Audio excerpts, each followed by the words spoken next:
Assalamualaikum warahmatullahi wabarakatuh. Halo teman-teman semuanya, saya Siti Nabila Nur Anissa. Di kesempatan kali ini saya akan menjelaskan materi tentang tantangan kurikulum di era digital, globalisasi, dan abad 21. Sekarang ini, dunia pendidikan tuh terasa berubah ya. Banyak banget hal yang baru muncul, mulai dari kemajuan teknologi sampai pengaruh globalisasi yang bikin dunia terasa tanpa batas. Nah, kurikulum sebagai dasar dari proses belajar juga harus bisa menyesuaikan diri dengan perubahan itu. Soalnya, kalau kurikulum enggak ikut berkembang, nanti pendidikan bisa ketinggalan zaman.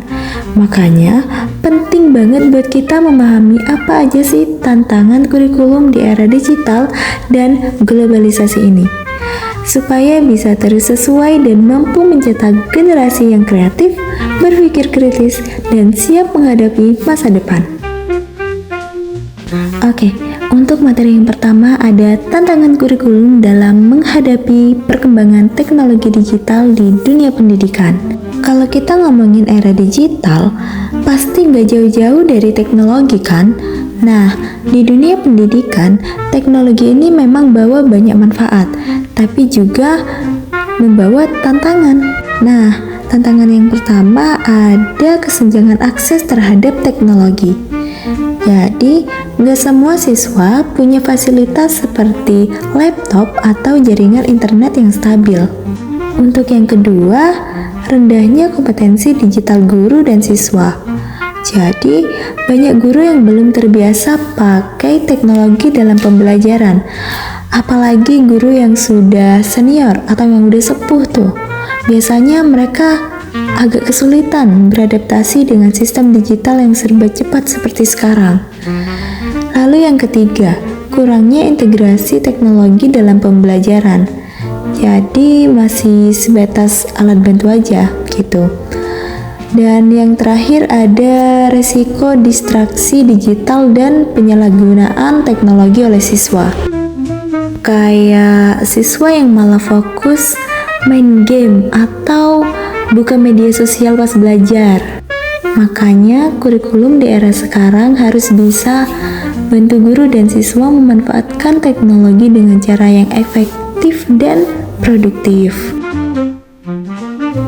Selanjutnya, tantangan kurikulum dalam arus globalisasi. Sekarang dunia tuh udah terbuka banget ya.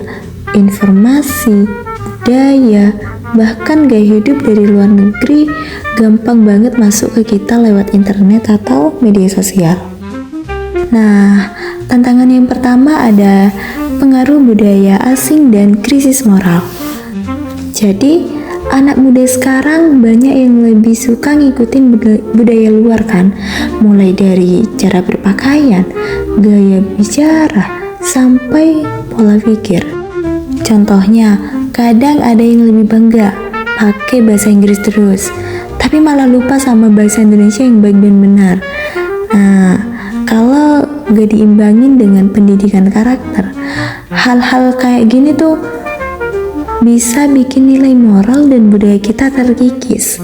Makanya, kurikulum perlu menanamkan pendidikan karakter biar siswa bisa nyaring mana pengaruh luar yang positif dan mana yang gak sesuai sama nilai moral kita. Lalu tantangan yang kedua ada tuntutan kompetensi global dan literasi digital. Nah, sekarang dunia kerja tuh udah gak cuma bersaing di dalam negeri aja, tapi juga secara global. Jadi, siswa perlu dibekali kemampuan komunikasi, berpikir kritis, dan tentunya melek teknologi. Tantangan berikutnya ada perubahan peran guru sebagai fasilitator.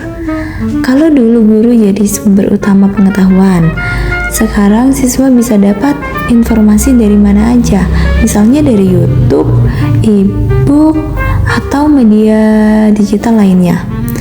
Nah, peran guru sekarang ini bukan lagi hanya mengajar di depan kelas, tetapi lebih ke membimbing siswa agar mereka bisa belajar mandiri dan tetap di jalur yang benar. Dan yang terakhir, perlunya kurikulum yang fleksibel dan kontekstual. Artinya, kurikulum harus bisa menyesuaikan sama perkembangan zaman dan kondisi di lingkungan sekitar.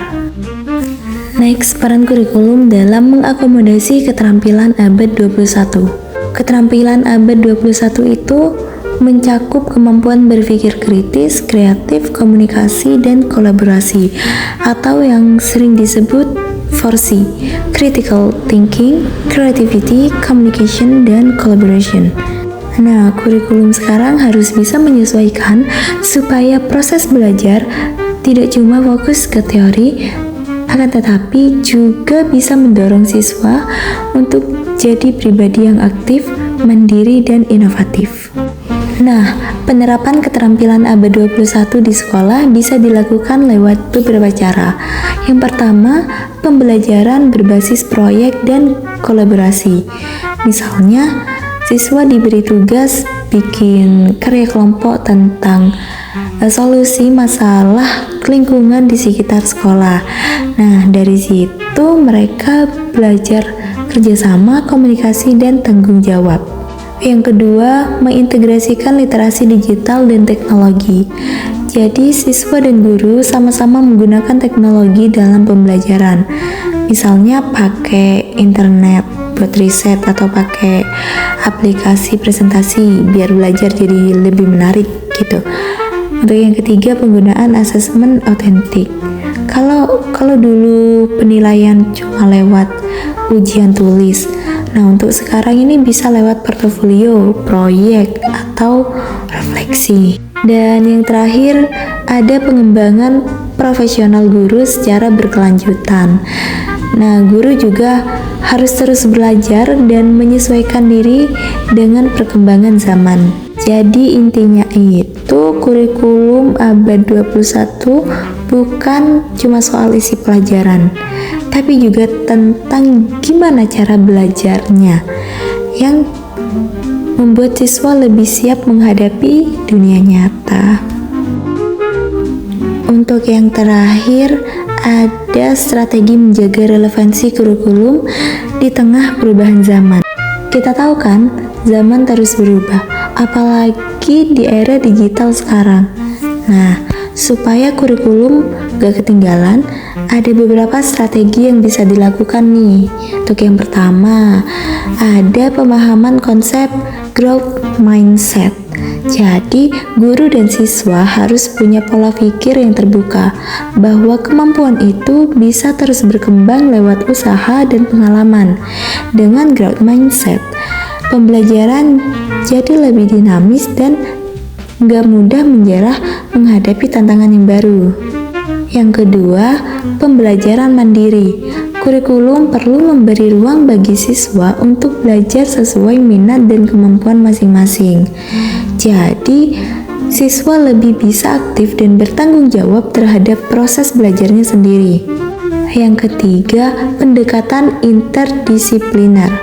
Artinya, pembelajaran gak cuma berfokus pada satu bidang aja, tapi bisa menggabungkan beberapa mata pelajaran supaya siswa punya pemahaman yang lebih luas dan kontekstual. Dan yang terakhir nih, ada teknologi dan keterampilan digital. Jadi guru dan siswa harus bisa memanfaatkan teknologi dengan baik dalam proses pembelajaran. Nah, dengan begitu, kegiatan belajar bisa lebih menarik, efisien, dan sesuai dengan perkembangan zaman. Jadi, dengan menerapkan strategi-strategi ini, kurikulum bisa tetap sesuai dan siap menghadapi perubahan yang terus terjadi di dunia pendidikan. Jadi, bisa kita simpulkan kalau kurikulum di era digital, globalisasi, dan abad 21 ini menghadapi banyak tantangan, tapi juga membuka peluang besar untuk berkembang. Kurikulum harus bisa beradaptasi fleksibel dan terus mengikuti perkembangan zaman, supaya pendidikan kita mampu mencetak generasi kreatif, kritis, dan siap bersaing di dunia global. Sebagai calon pendidik, kita juga perlu peka terhadap perubahan itu, karena masa depan pendidikan ada di tangan kita. Semoga dari pembahasan tadi kita semua bisa lebih paham pentingnya peran kurikulum di era modern seperti sekarang. Terima kasih sudah menyimak sampai akhir. Sekian dari saya, semoga bermanfaat dan sampai jumpa di kesempatan berikutnya. Wassalamualaikum warahmatullahi wabarakatuh.